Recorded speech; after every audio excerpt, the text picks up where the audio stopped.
Sounds really good to say that you're anti-fascist. I mean, you know, I want safe spaces, I don't like racists, no Nazis, no hate speech, that's good stuff. But not by any means, and not by smashing the system. Being against fascism isn't the same as being part of Antifa.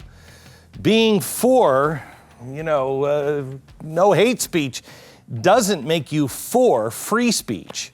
Members of Antifa are communists and anarchists. Now remember, these are not the labels that I have given them. And I urge you, please do your own homework. Antifa is openly proud to be communist, anarchist, and anti-capitalist. That means they have an agenda and they have a very different vision for America.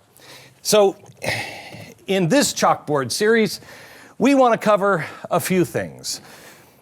Isn't anti-fascist what all Americans should be for? We should all be anti-fascist, anti-Nazi, anti-theocracy, anti-communist. We should be those things, right? It's what America has fought for in its entire life. Also, we have to look at what they believe and the problem with communism. And it isn't enough to be against something. What are you for? And if we have time, I will show you the difference between communism and fascism by telling you something that my grandfather taught me, and it revolves around ice cream. But let's start here. A fully realized version of Antifa's future America leads to exactly the same sort of oppression they claim to be fighting right now. They claim that they are fighting Donald Trump because they believe that Donald Trump is a fascist. Well, is Donald Trump a fascist? That's a pretty strong word to use. What is a fascist? Well, they would say that his stricter immigration policies, or his opposition to sanctuary cities, or his desire to build a border wall, all of these are evidence that he hates foreigners, according to Antifa. They think the fact that white supremacist groups support Trump is evidence that Trump himself must be a racist. If those 2 points were true, it still wouldn't make him a fascist, but it would make him frightening. Trump's election instantly raised alarm bells and sent a sense of urgency on the far left. And it concerned a lot of people. But Antifa in particular, their recruiting went into overdrive. New York City's Antifa Twitter following almost quadrupled in January 2017. In fact, one Antifa website called It's Going Down received around 300 daily hits before the election. Today, 10 to 20,000 hits per day. The site will sell merchandise, stickers that say, abolish gender, love Antifa, hate cops, or a button that says, hospitalize your local fascist. I think they have a different understanding of what a fascist is. Those are the tamer slogans. Those are the only ones that we can show you in this video. Antifa is freaked out by Donald Trump, and they're arming themselves with makeshift weapons to try to save America from what they perceive as a new Nazi regime. I want to make it clear. I am anti-Nazi. I would hope that all of us are anti-Nazi. But Antifa blurs the lines. Antifa lashed out on Inauguration Day in Washington, D.C., and again in Berkeley, California in February. Their violence and destruction of property in each case were criminal. They smashed windows in businesses. They threw Molotov cocktails and rocks at police. In Berkeley, they even toppled a police spotlight and set it on fire. Those weren't the actions of anti-fascists.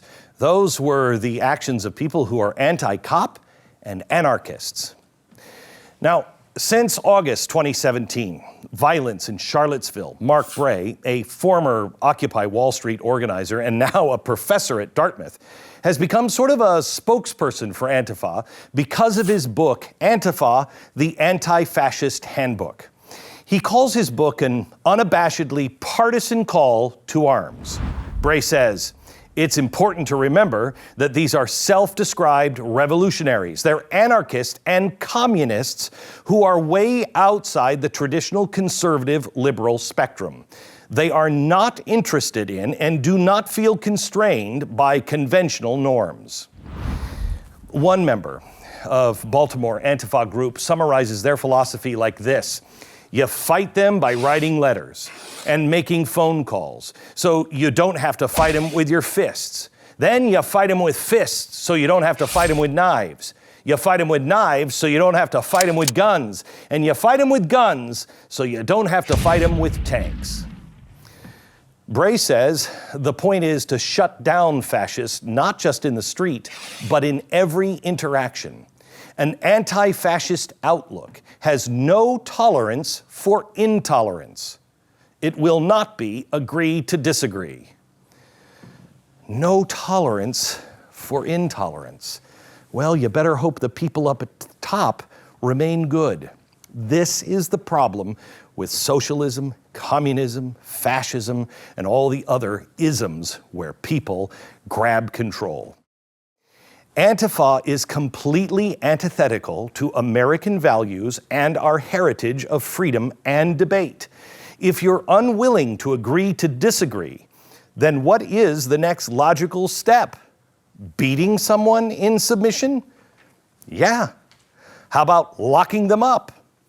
Again, if that doesn't work, you have to end up killing people. This has happened, according to history, with both the fascists and the communists. They've answered yes to each of those questions. Antifa isn't concerned about free speech or other American principles of liberty because those are not communist, anarchist principles. They have no allegiance to American democracy because they believe that that system has failed America's minority communities. It would be completely naive for anyone to believe that minorities would have a prayer under communism. Let me show you why. Joseph Stalin. During Stalin's brutal regime in the former Soviet Union, he banned Christianity entirely and Islam. He exiled hundreds of thousands of Russian Jews and over 1 million people from other ethnic minority groups from their native lands. 20 million Russians were sent to prisons or gulags in Siberia. Although communism elevates the idea of eliminating the wealthy class, it is peasants that actually have been, by far, the majority of victims in communist regimes. Stalin ordered over 5 million executions during his reign. In 1935, Stalin even authorized the death penalty for children as young as 12 years old. But he's actually a rookie. This is the king of communist dictators, Mao Zedong. Mao ordered over 10 million executions.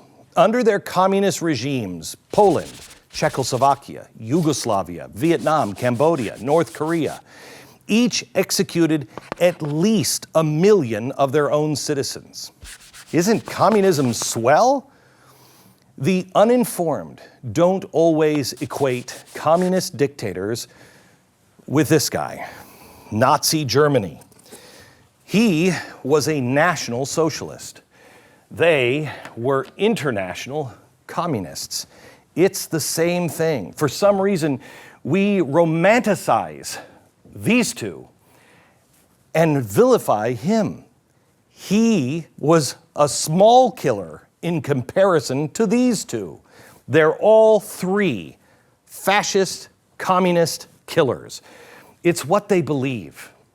The problem with communism is it reflects this in the end. And it isn't just enough to be against this. What are you for?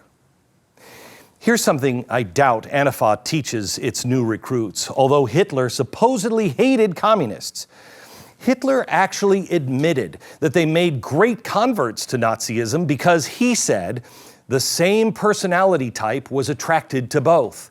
Quote, "There is more that binds us to Bolshevism than separates us from it. There is, above all, genuine revolutionary feeling, which is alive everywhere in Russia except where there are Jewish Marxists. I have always made allowance for this circumstance and given orders that former communists are to be admitted to the party at once. Likewise, Stalin recognized that former Nazis and fascists made great recruits for his post-World War II puppet regimes in Eastern Europe. There is also this glossed over fact that Hitler and Stalin were allies in the first 2 years of World War II. They invaded and divided Poland between them and then made a secret treaty to divide the rest of Eastern Europe. One eyewitness at the Kremlin with the party there celebrating the Nazi-Soviet alliance said, quote, "They resembled nothing so much as a congregation of rival gangsters who had fought each other before and might do so again. But they were essentially in the same racket," end quote. So, is this what we're fighting? Are these guys this guy? So what happens if Donald Trump leaves office, or when he leaves office? What if all of the neo-Nazis and white supremacy groups in America just disband and they're gone? Is Antifa done? Or wouldn't Antifa simply continue on its communist anarchist warpath, attacking new groups and institutions that they consider oppressive? That's quite a charge. They should disband, right? But that's not what they're doing around the rest of the world. That's what happened in France in May 2017. Antifa attacked police officers, setting some of them on fire with makeshift bombs. So what is it that they were protesting? Well, the candidacy of Marine Le Pen. 2 months later, in Germany, Antifa rioted in the streets and attacked police to protest the G20 summit. They set up street barricades, they set cars on fire, looted stores, and launched Molotov cocktails against police. They injured 476 police officers. Antifa's violence was so severe that Germany's Interior Ministry shut down the most influential German Antifa website. Shutting down websites? That sounds fascistic. Or is it by only every means necessary to stop what you didn't like? Mark Bray dismisses this slippery slope. He says once fascist groups have been shut down in places like Denmark and Norway, the Antifa groups turn their attention to other peaceful political projects rather than finding new groups to fight. It sounds like wishful thinking. Historically, communists and anarchists don't retire and take up tiddlywinks. They're like bugs to nightlights. They gravitate to violence and chaos. They're not on the U.S. terrorism watch list by accident. Calling out Antifa for what it is doesn't downplay the threat posed by white supremacists or neo-Nazis. I go back to the first point. Shouldn't we be anti-fascist? Yes, but we should also be anti-theocracy and anti-communist. But you can't just be against something. Antifa is anti-capitalist, anarchist, but they are communist. The philosophy and the chaotic violence are in almost every way anti-American and ultimately just as dangerous to our nation as the groups it is fighting. Antifa may be anti-fascist, which sounds good, but they are also pro-anarchy and pro-communism. In the end, fascism and communism are just two different flavors of tyranny. I'm reminded about a story that my grandfather, when we would go stay with him in the summer, he would come out every night from the kitchen and he would say to us, "You guys want some ice cream?" And we would answer, foolishly, one of us would utter, "What kind?" He would stand in the doorway, a product from the Depression, and he would say, "The kind you eat." Meaning, ice cream is ice cream. Fascism, communism, it's the same thing. Do you want totalitarianism? Yes. Which kind? Fascism or communism? It doesn't matter. You're going to get it in the same cone or the same bowl. That is a choice none of us should want, and we explore that next time.